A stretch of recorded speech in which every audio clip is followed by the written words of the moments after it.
Will the Senate please come to order? Before we begin, are there any announcements this afternoon? The senator from Windham is recognized. Thank you, Madam President. At this time, I ask that H439 be taken off the notice calendar for action. Thank you, Senator. I believe we need a rules suspension as well. Thank you. Madam President, I ask that the rules be suspended and we take up H439, an act relating to making appropriations for support of government, be taken up for action. Thank you, Senator. The senator from Windham has moved that the rules be suspended and H439 be taken up for immediate action. Are you ready for the question? Kindly unmute. All those in favor, please say aye. Aye. Aye. Aye. Those opposed, nay. The ayes have it, and you've suspended the rules and will now take up H439 for immediate action.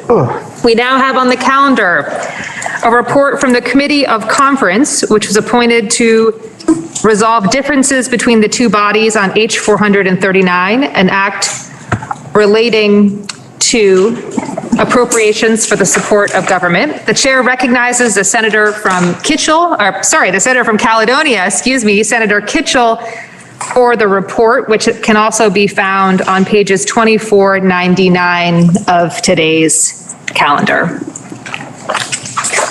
Thank you, Madam President. I would like to just remind senators that documents have been sent out for your review. They were sent out last night, and the last one was sent around 10 this morning. In order to really distill what is in a very large document, we tried to give the kinds of information that you're going to want to have. Those would be the highlights. It would be any changes that we might have made between what we passed and the other body had passed and what we agreed on. So there are documents on the budget highlight. There's a sheet, an attachment that gives you the one-time general fund and how that is being appropriated. There's another sheet on the ARPA federal dollars, and you'll see some notations on that sheet. And then there is another document which is totally new, and that is a multi-year funding statement. And then, of course, there is the web report. All these documents are available on the Senate Overview webpage. So I would like to start out and just go through the base funding changes, which are very, very modest. First of all, the child care workforce funding, we had to just change the federal funding source because we found out that the source we were using would not be permissible. We also had to make a technical adjustment, if you're looking at the web report, to get the homeless grants back where they belonged in the Office of Economic Opportunity. The other change which this body had made, and that was to increase benefits for our reach-up families and bring it up to the 2021 standard of need. We came back with a counter proposal to buy back and eliminate the policy of counting SSI benefits for parents who are I doubt a few might be over 65, but most actually have a disability. So the House agreed with our proposal to do that and to address that policy, as well as to bring the standard of need up to the 2019. Within the Community High School of Vermont, we discovered that the federal ESSER, which is education-related federal funding, this would not be a permissible use, so we had to switch that to general fund. We also were able, like we did last year, to convert Corona relief federal dollars into general fund by using them to support correctional services. And you'll see a $15 million sort of, the money is the same, it's just swapping it. In B501, we had a lot of discussion with our education committee. We actually had federal dollars that came in. This would be on the educational through ESSER for short. That did not get appropriated, and it's already been spent. So what we did is go back and endorse and make those expenditures official. Also anticipated the additional federal dollars under ESSER 2 and ESSER 3. The other area that I think is particularly important, and Lady Luck went our way, you will remember that we were using a construct to not have the general fund allocation of the rooms and meals go to the Clean Water Fund for a period of 3 years. But because of the revised downward estimate on debt service cost and some other changes, that whole construct went away. We are not diverting anything for that period of time from the Clean Water Fund. The area that came up for the greatest discussion, and that is teachers' OPEB, and OPEB is other post-employment benefits. And as the chair of finance mentioned this morning, there was a linkage in the House between what they wanted for tax policy and how we would recognize this. I'm sure that emails have been received. I want to make it clear, this isn't a cost shift. This is a cost that has totally been unaddressed. And what we have is a commitment to provide health care coverage for teachers when they retire. But we have never done any prepay like you do with pensions, so that you actually systematically are putting money aside that can be invested and can give you a return from the invested money and have it compounded. We're now on a pay-as-you-go. Originally, this benefit was paid out of the corpus of the teacher's pension fund, and that actually only compounded the underfunding. So a few years ago, we did an internal kind of a loan, and then by default, this pay-go has just ended up on the general fund side of the ledger. And in the budget this year, there is $35 million of general fund going to pay for the healthcare benefit for teachers who are retired. We had proposed that, based on strong recommendations from the treasurer, that the state of Vermont start a prepay system.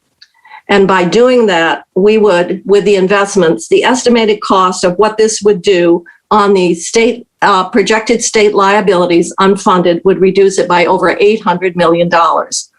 We felt that now was the time to take that action. The treasurer was very adamant that it needed to be done now, and the sooner we did it, the better. This was a totally unaddressed cost. It's not a cost shift. It is recognizing that we have created a benefit with an obligation that has totally been sort of stranded or orphaned, as I said in my earlier remark. The other body did not agree with that. And we offered to say, well, we'll transfer some general fund, the bank franchise tax. That was not accepted. They came back and said, well, we'll do it, but we want you to give us the cloud tax. Well, as this is a tax that they know was a poison pill, and it was one that the conference committee certainly could not deliver. So we rejected that. They came back and said, well, why don't you just give us more of the rooms and meals tax instead of 25% of that revenue stream going to the ed fund, make a third of it. And we said, but our problem is the pressure on the general fund, why we can't agree to something that actually makes the current situation worse. And I would remind members of the Senate that several years ago, we reconstructed the revenue streams going into the education fund. So all the sales tax goes into the education fund. And this was done pre-Wayfair decision, where all those online sales are subject to sales tax, which has had a very significant impact on those revenues. In addition, 25% of rooms and meals revenue also go into the education fund. A third of our purchase and use from vehicles goes into the education fund. All our lottery proceeds go into the education fund. So I would simply say there's a lot of focus on the property tax. which is in many ways income sensitized because we have an income sensitivity that slopes down and I think ends so that nearly 70% of Vermonters are paying their property taxes based on income as opposed to the value of their property. But we were unable to negotiate that agreement. So at the end, we came up with a compromise, and that is, as the Chair of Finance indicated this morning with a miscellaneous tax bill, the revenues into the education fund have been strong so that we could set aside the 14 million in reserve the same way that we did 150 million on the general fund side for pensions to be there for when this issue is addressed. And it's one that's going to have to be addressed because this is going to affect our bond rating. And we already have indications from the bond rating, such as Fitch, saying that they're paying close attention to the ways in which the state of Vermont is getting its fiscal house in order and addressing these fairly significant unfunded liabilities that we're carrying on the books. So the agreement is that we will keep that in reserve. Even with that, the revenues are robust enough so that, as was mentioned earlier this morning, the estimate is that there will be 20 to 25 million more in the ed fund. And our state economist is telling us, not assuming, that that will continue into certainly next year. So what we have agreed to is the same as we did with the pension fund and reserve the 13.8. But it is recognizing that we have a benefit that we want to provide to our teachers when they retire. I'm talking about currently employed teachers. So that was a major source of negotiation, and that is how we ended up. On the Senate side, there was agreement that we would lower the rate, and even with that, this can be accommodated. So the property tax rate was lowered, and that was part of this agreement. So we had a linkage between the work of the budget conferees and the work of our finance committee. And so that is how we ended up. And there is funding in the budget for a study committee, and this came out of government operations. And this committee has got some hard work ahead because none of this is going to be easy. And everybody's going to say, I don't want to pay for it. It's a legitimate cost, or I don't want any changes. And I think that is probably not going to happen. But anyone who is coming back next year, and I assume we all will be here, this is an issue that will be here from day one that we're going to have to grapple with. So getting off the one area, or the major area of dispute, where we did make some additional funding changes as more information came in, was to get the fund for the Vermont Center for Crime Victim Services. There was $345,000 because there was the fund was inadequate. We funded the $100,000 for the UI study that was discussed in another bill. The judiciary came in and said, in order to get the court started up again, the state-owned, the county-owned courthouses needed to have their upgrades in their HVAC systems. So there's $800,000 to do that engineering assessment, and then with a report back as to what improvements need to be made. The other area where we had new funding was the request for the Fiber Connect for our libraries. I'm sure you have received emails from your local librarian about the importance of that. The Finance Committee, in doing the broadband bill, did not want to start allocating any of that appropriation out for particular projects, and we felt that we wanted to support our local libraries, and we did it as a separate appropriation in the budget. So where are some higher amounts? using ARPA, which is American Rescue Plan money, state relief money. Housing, there was also a lot of discussion in terms of what the Senate had put in for housing and the adequacy of it. And I had explained why we did what we did. We do have 40 million in general fund, but in coming back, we have, with the benefit of experience, apparently there are a number of proposals. Now they're saying shovel worthy versus shovel ready is going to be the determining factor. But before we got done, we had 40 million of general fund. We had the 12 million of ARPA for housing. Plus we had the 41 million to deal with the homeless population to pay for emergency or temporary housing. So based on experience with proposals coming in, we originally agreed to increase the ARPA appropriation for housing by another 52 million to move it up to 64 million. And then Vermont Housing and Conservation Board came back.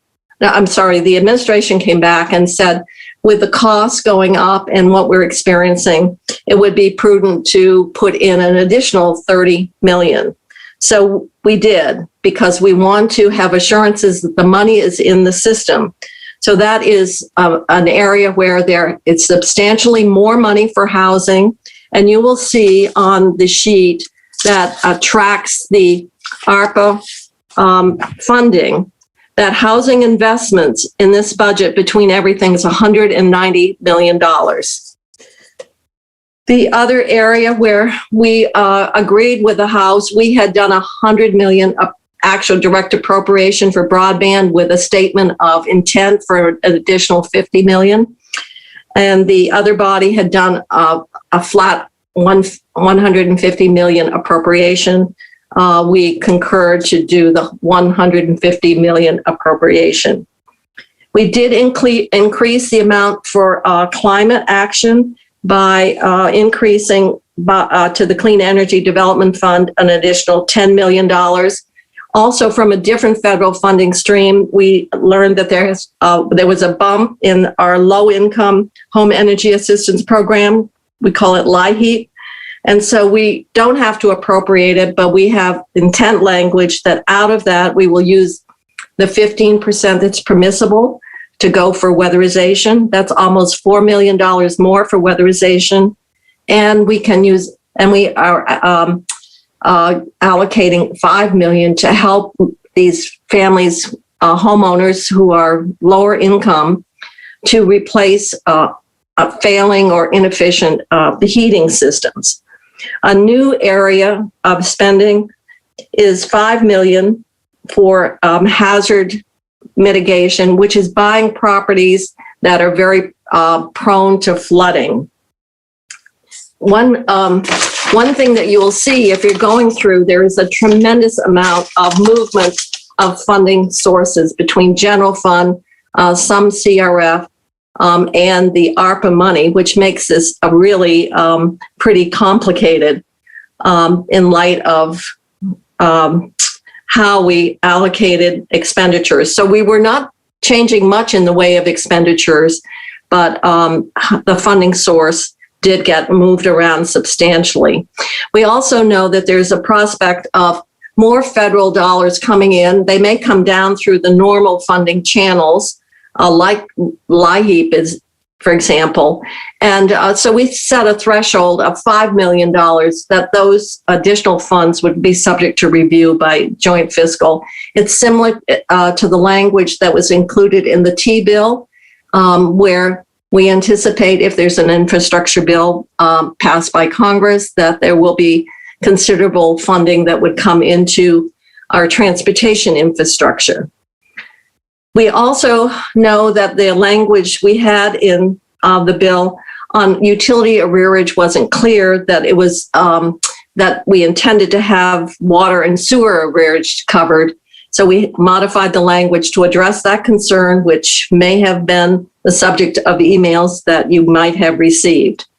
The other big area that the administration came forward and said, well, we need positions and we need money if we're going to be administering these millions of dollars in a variety of parts of government.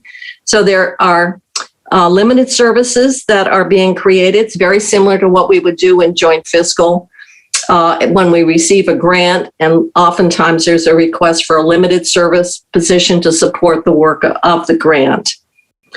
There's, in this committee of conference, we've added a whole new section. It's section 8H, as in heroic, to incorporate the language in a bill that did not pass, get through full passage, and that's the Economic Development Bill. We had included the appropriations as recommended by our Economic Development Committee, but the language to go with that, with those dollars, was in this other bill.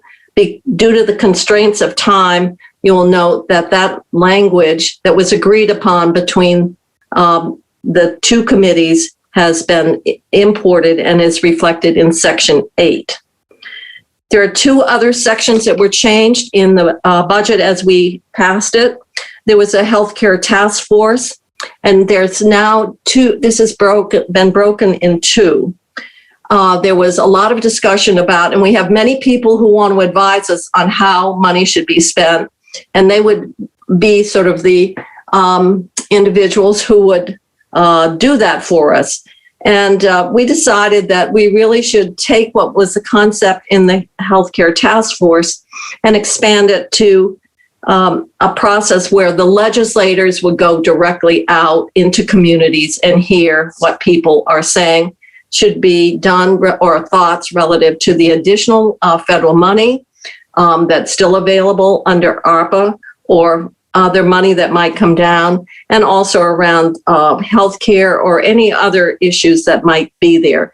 So there are now two sections. One is a healthcare task force, which would be with legislators and would really be taking a look at healthcare issues, which are going to be even more important with the renegotiation of Vermont's Medicaid waiver that has allowed a great deal of flexibility and brought in millions of dollars to the state that would otherwise not be available if we did not operate our Medicaid program under a federal waiver.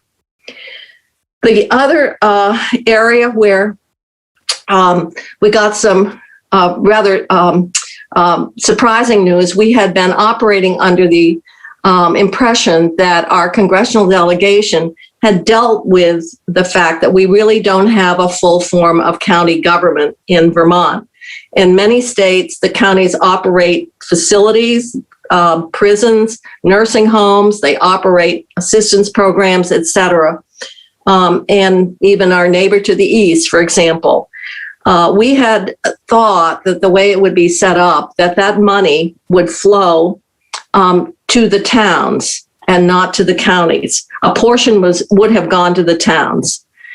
In the last couple of days, the communications that the administration has had suggest that, in fact, the money that we had anticipated would flow to the towns, about $175 million, will not go that way, but instead $57 million would go to the towns, and the counties would get $121 million, which means the assistant judges and your county budget structure would be administering $121 million of ARPA money.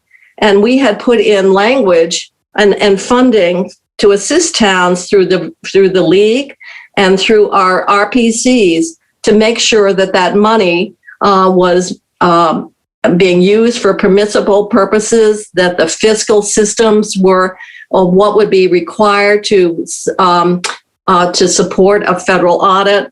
And so there is language in Section G803 that makes it, that sets forth that if that money in fact ends up going to the counties, that there would be a review by the Secretary of Administration just to make sure that what's being proposed for its use is acceptable. So this is going to take if this is what we end up with that flow of money, there's going to be a lot of work between what that very small county governmental structure and the governors and the administration, because you have to apply. There are many, many, many requirements.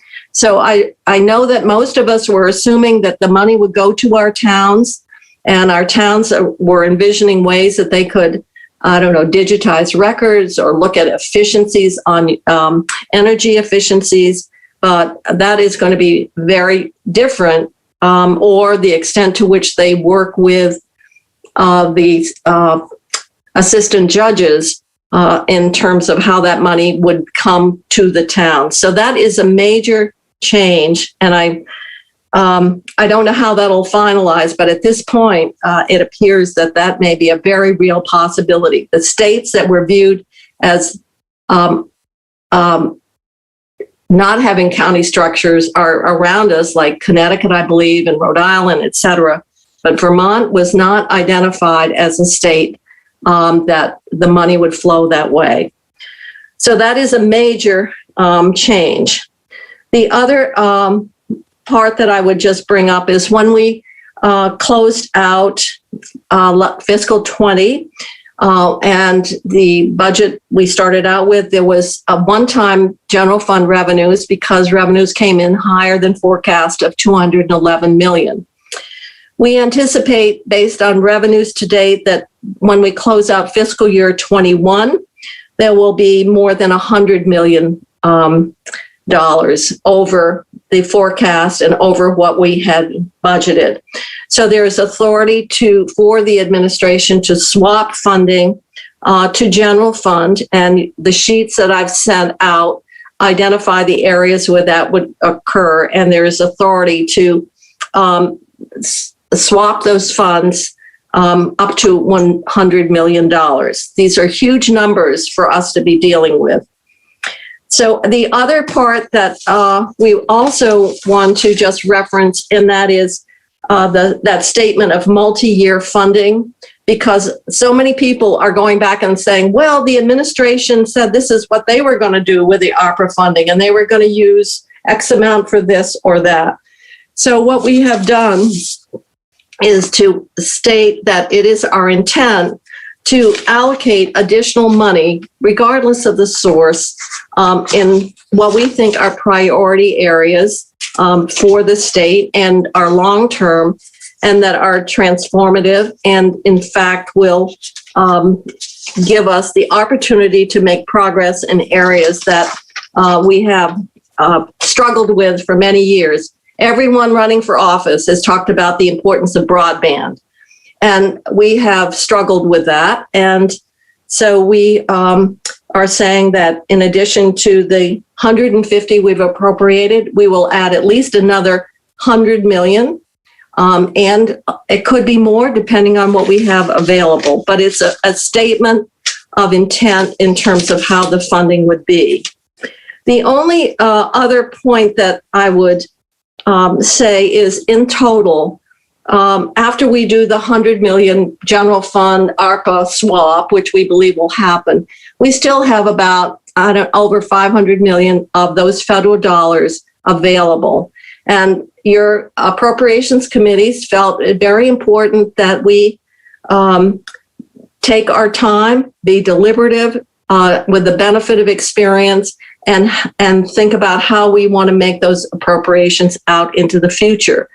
Also, this is a lot of money going into the Vermont economy in a variety of ways. When you think about that much housing, when you think about what it will take for the climate change, for the weatherization activities. So we tend to focus on grants to business, but I think we really need to stress how much money is going out into the Vermont economy and to a range of Vermont businesses to actually do the work that will provide long-term benefit to the citizens of the state. So the conference committee finished its work yesterday. We hope and believe that we've put together a good balance of funding and spending and addressing the fiscal needs, both immediate and longer term. And we hope that this committee of conference report will be one that you will be able to support. Thank you. Thank you, Senator Kishel. The question is, shall the Senate accept and adopt the report proposed by the Committee of Conference on H 439? Are you ready for the question? Kindly unmute. The senator from Chittenden, Senator Sirotkin, is recognized. Thank you, Madam President. Thank you, Senator from Caledonia and the conferees for a job well done. I just have one narrow question.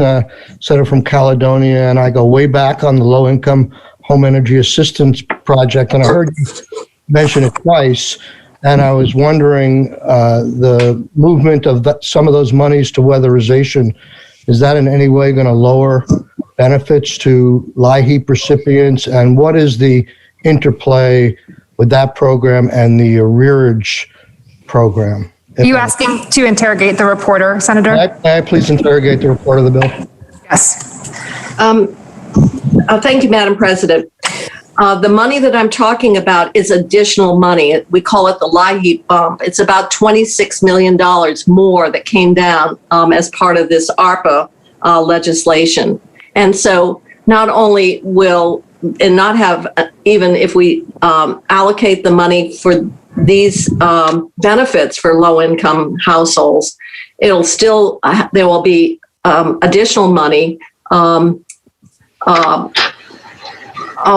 nearly 15 million more for the benefit side. So it has no adverse impact in terms of benefit. It's just how we were allocating those 26 million more of federal dollars coming from that particular funding stream.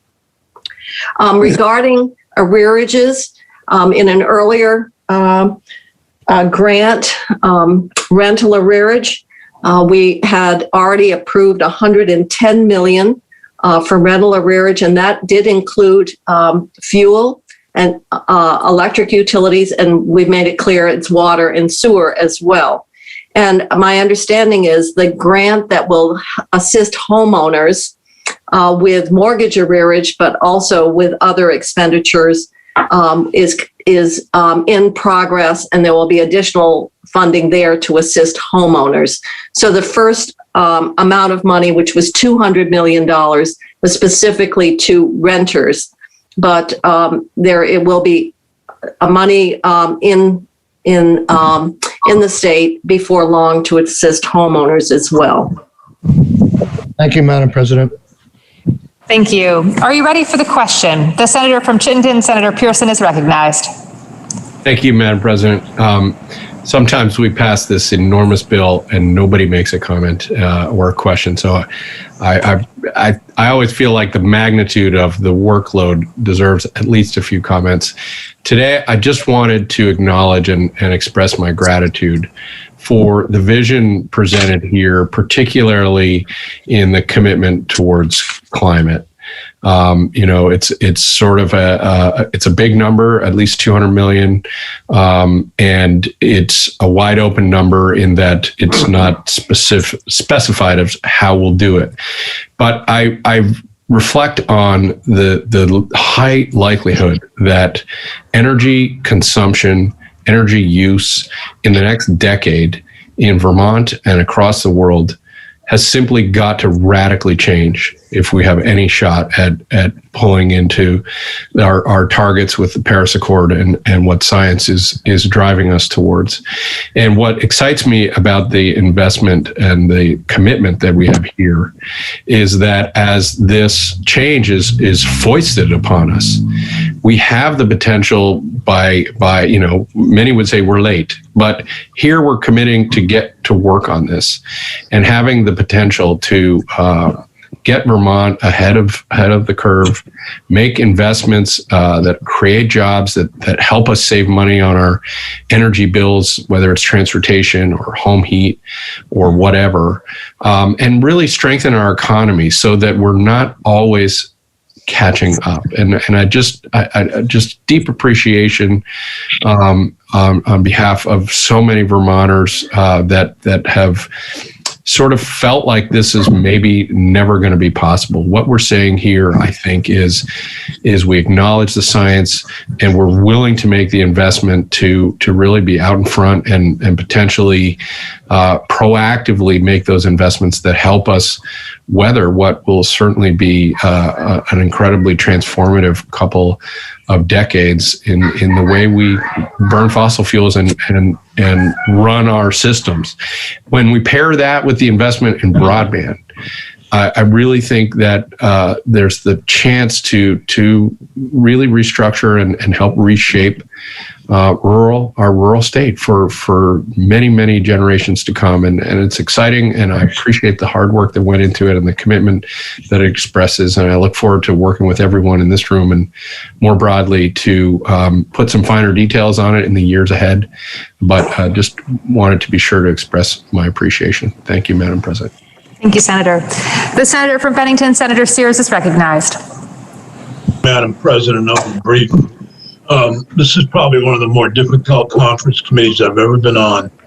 The patience and leadership of the senator from Caledonia never ceases to amaze me as she worked through, particularly from home when she was getting calls and asparagus growing and etc. The way she handled the conference committee and the terrific job she did. I am very appreciative of having the opportunity to serve beside her.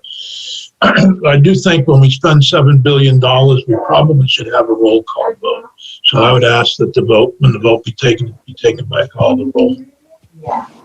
Thank you, Senator. The senator from Bennington has requested a roll call vote. Are you ready for the question? The senator from Addison, Senator Hardy, is recognized. Thank you, Madam President. May I inquire of the reporter of the conference report? May. Thank you, Madam President. I noted last night when I was going through the bill, which, by the way, is extremely well organized, and just my compliments to the drafters and everybody who worked on it. It's so well organized and easy to go through for such a large and complicated document. But I noted the section on what you mentioned in your report, the section on the county appropriations of ARPA. And I just had a clarifying question. We had received a document earlier in the session with amounts per town, as estimated amounts per town that they would be receiving the ARPA funding. Is that no longer accurate? Is it now going directly to the counties?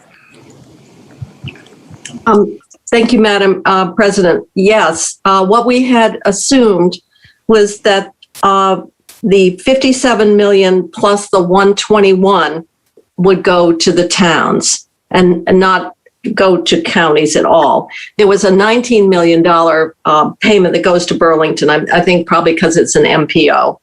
So yes, what will go now, if we are not able to change this interpretation, is rather than the 176 million going directly to towns, only 57 million will, and the rest would be funneled through the counties. So those earlier estimates were based on the assumption that our congressional delegation had gotten the same construct for the flow of money directly to towns that had been achieved for other states around us. And so those earlier estimates that I believe you'd be referring to were under that assumption that just got changed within the last 48 hours. Okay, wow. And so the language in the budget is to ensure that counties don't just go ahead and spend the money without getting, is it legislative approval before they can spend it? It's with the Secretary of Administration. And the reason for that is because we rely on a consulting firm, Guidehouse, and you have to, there are all, and as we know from past experience with other federal we had changing guidelines. What we thought might not be permissible was, or the other way around. And so that language was requested by the administration. We agreed because we want to make sure that there's the oversight and the resources so that when this money is spent, if it flows through this structure where 121 million goes through our counties, that just like with the towns, that we would have the greatest assurance that we could possibly have that it's being spent in the way that that is required, because permissibility is a big issue. For example, in the administration's proposal, they had 5 million of ARPA for dam safety. Well, we now know that's not permissible, and we actually had to swap out that ARPA funding source with general fund. So the same thing could happen. And so, yes, the landscape has changed very dramatically as it relates to how those funds would flow. So if it doesn't change, then the figure that I believe, based on what we had earlier, is 121 million will go to the counties. Okay. Well, I appreciate the extra belts and suspenders because our counties aren't used to processing that much money and deciding how much to spend it. So I appreciate that sort of assistance and assurances that it will be spent appropriately. I also just wanted to thank the conference committee for including, I noticed in going through the bill last night, including the funding for the Fiber Connect library network in the budget. I very much appreciate that. My colleagues on the Senate Finance Committee know that I had hoped to get that funding as part of our broadband bill, and it was not to be. So I appreciate that the budget conferees put it in the final budget. The library network is incredibly important to our libraries statewide. And as many of us know, libraries have been crucial to access for people during the COVID pandemic. And now they are reopening for people in person. And so I'm very appreciative to see the support for our libraries in the budget bill. Thank you very much. And I echo all the comments about how appreciative I am of such a good budget this year in such a difficult time. So thank you, Madam President. Thank you, Senator. Are you ready for the question? And just to recall that the senator from Bennington has requested a roll call vote. The senator from Windham is recognized. Thank you, Madam President. Just briefly, I was reflecting on how much work the senator from Caledonia has done as chair of appropriations. And I was thinking of a quote from Voltaire who said, "Appreciation is a wonderful thing. It makes what is excellent in others belong to us as well." And our budget, as we've said many times here, is a reflection of our values. And it's something I greatly appreciate about the senator from Caledonia. She is always bringing us back to our values and how we reflect those values as Vermonters, as community members in the budget. And this work that we are all so appreciative of is a reflection on all of the work, not just of the senators in this chamber, but of all of the witnesses who have come before us in this remote session to help us do our work. Thank you, Madam President. Thank you, Senator. The senator from Caledonia, the senior senator, is recognized. Thank you, Madam President. I would also say that what the report that you have before us represents tremendous amount of talent and work on the part of our staff. The Joint Fiscal Office has been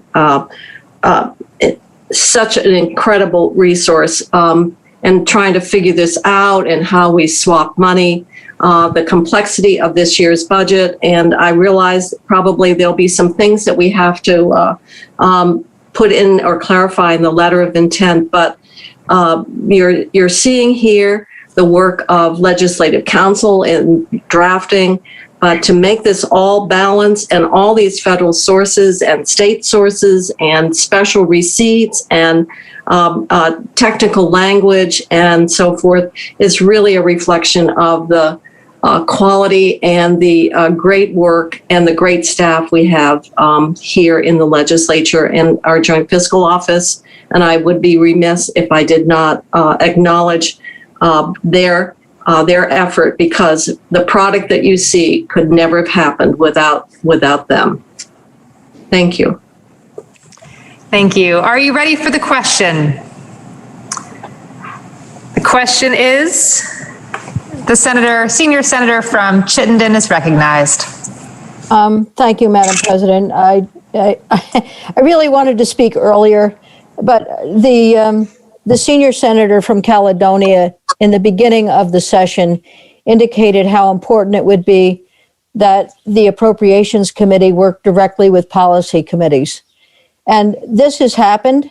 In fact, in my tenure in the legislature, I can't remember a time when it has been a more robust relationship between policy committees and appropriations.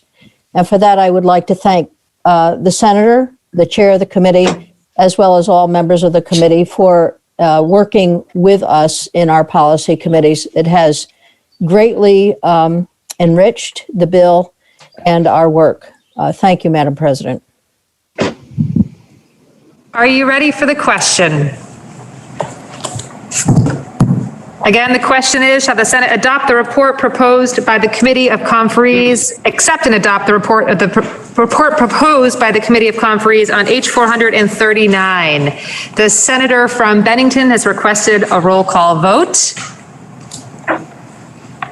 And I'm going to now ask the secretary to kindly call the roll. Senator Ballant. Yes. Senator Baru. Yes. Senator Benning. Yes.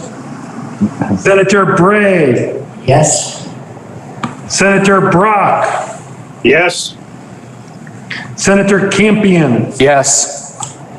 Senator Chittenden. Aye. Senator Clarkson. Yes. Senator Collimore. Yes. Senator Cummings. Yes. Senator Hardy. Yes. Senator Hooker. Yes. Senator Ingalls. Yes. Senator Kitchell. Yes. Senator Lyons. Yes. Senator McDonald. Yes. Senator Mazza. Yes. Senator McCormick. Yes. Senator Nitka. Yes. Senator Parent. Yes. Senator Pearson. Yes. Senator Perschlick. Yes. Senator Polina. Yes. Senator Rahm. Yes. Senator Sears. Yes. Senator Sirotkin. Yes. Senator Starr. Yes. Senator Terenzini. Yes. Senator Westman. Yes. Senator White. Yes.